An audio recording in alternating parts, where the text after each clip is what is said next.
उपचारको लागि काठमाडौँ जाँदै थियौँ। त्रिशुलीको छेउमा चाहिँ हामी शौच गर्ने भएर त्यहाँ गाडी रोकेका थियौँ र उनलाई अथाह पीडा भएछ र उनले भने तिमीहरू यस्तो दुःख नगर, मलाई यही त्रिशुलीमा फालिदेऊ अनि मलाई पनि आनन्द तिमीहरूलाई पनि आनन्द भनेर भनेको थियो। त्यो हजुरलाई आग्रह गर्नुभएको थियो? हजुर, सबैजनालाई तिमीहरू सबैले चाहिँ मलाई चाहिँ काठमाडौँ चाहिँ नलैजाऊ, मलाई यही त्रिशुलीमा फालिदेऊ, त्यसपछि मलाई पनि सुख तिमीहरूलाई पनि सुख। यसको अर्थ उनमा अथाह प्रेम चाहिँ झल्क्यो त्यो वाक्यबाट। बच्चीले चाहिँ दुःख पाउँछ कि भन्ने चाहिँ एउटा ठुलो पीर चिन्ता देखिन्थ्यो।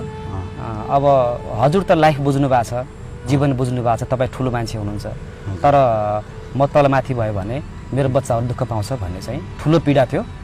त्यो पीडा चाहिँ मैले हुन दिँदैन। साँझ पख चाहिँ जाम खुल्ने बित्तिकै हामी दुईजना साह्रै खुसी भयौँ र हामीले चाहिँ त्यो बेलामा एउटा सेल्फी पनि खिचेका छौँ। सेल्फी खिच्यौँ, त्यो लास्ट सेल्फी रह्यो, उनी र मेरो चाहिँ अन्तिम सेल्फी रह्यो। त्यसपछि चाहिँ हाम्रो बोल्ने काम खास भएन। उनलाई बोल्न गाह्रो हुन्थ्यो। त्यो हजुरसँग व्यक्त गर्नुहुन्थ्यो? हजुर, मसँग पटक पटक व्यक्त गर्नुहुन्थ्यो। र के भन्नुहुन्थ्यो भन्नुहोस् त उहाँकै शब्दमा चाहिँ मेरो बच्चा बच्चीहरूले दुःख नपाउन्, म तलमाथि केही भएछ भने बच्चा बच्चीलाई दुःख दिने काम नगर्नु होला भनेर चाहिँ भनेको थियो।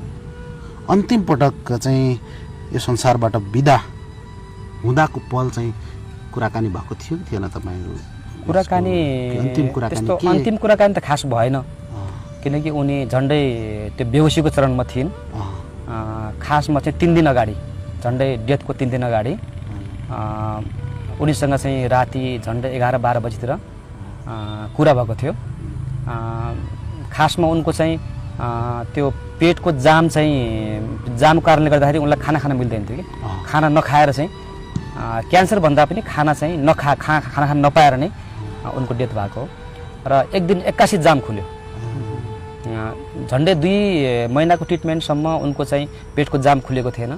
2 दिन अगाडि चाहिँ राति जाम खुल्यो र उनी साह्रै खुसी भइन्। ओहो, मेरो पेटको जाम खुल्यो, म अब खाना खान्छु, मेरो खाना डाइजेस्ट हुन्छ, म बाँच्छु अब भन्ने खालको फिल आएको थियो। र त्यो दिन चाहिँ साँझ पख चाहिँ जाम खुल्ने बित्तिकै हामी दुईजना साह्रै खुसी भयौँ र हामीले चाहिँ त्यो बेलामा एउटा सेल्फी पनि खिचेका छौँ। सेल्फी खिच्यौँ, त्यो लास्ट सेल्फी रह्यो, उनी र मेरो चाहिँ अन्तिम सेल्फी रह्यो। त्यसपछि चाहिँ हाम्रो बोल्ने काम खास भएन। उनलाई बोल्न गाह्रो हुन्थ्यो। त्यो खुसी धेरै टिक्न पाएन, पलभरमै हजुर समाप्त भयो। त्यसै दिन नै उहाँको देहान्त भएको? होइन, 2 दिनपछि। त्यसपछि 2 दिनपछि चाहिँ उनको डेथ भएको हो। त्यो सेल्फी नै अन्तिम